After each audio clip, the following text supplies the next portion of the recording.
પ્રાપ્ત થતી માહિતી મુજબ સિહોર પોલીસ સ્ટેશનના પોલીસ ઇન્સ્પેક્ટર બીડી જાડેજા સાહેબે પોલીસ સ્ટાફને એનડીપીએસના કેસો શોધી કાઢવા સૂચના આપેલ હોય, જેના અનુસંધાને પોલીસ કોન્સ્ટેબલ ઘનશ્યામભાઈ હુંબલને બાતમી આધારે સિહોર તાલુકાના સખવદર તથા સર ગામના સીમાડે મરબીવાડુ ઢોળાવાડી તરીકે ઓળખાતી બોગાભાઈ રૂપાભાઈ ચૌહાણ તથા તેના ભાઈ સંજયભાઈ ઉર્ફે મનુભાઈ ઉર્ફે સંગાભાઈ રૂપાભાઈ ચૌહાણની વાડીએ અફીણ અને ગાંજાનું વાવેતર મળી આવેલ, જેની કિંમત રૂપિયા 1,09,28,530ના મુદ્દામાલ સાથે બંને ઇસમોની અટક કરી એનડીપીએસ એક્ટ કલમ તળે આગળની કાર્યવાહી હાથ ધરાઈ છે.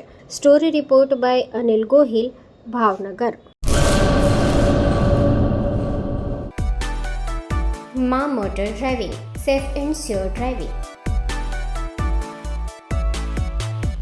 ડ્રાઇવિંગ એ શોખ સાથે આપની મોટી જવાબદારી પણ છે. અમારા ઇન્સ્ટ્રક્ટર દ્વારા સચોટ અને સરળ માર્ગદર્શન. આપની રોજની તાલીમની માહિતી મેળવીને શું અધુરાશ છે એના ઉપર પૂરું ફોકસ કરાય છે.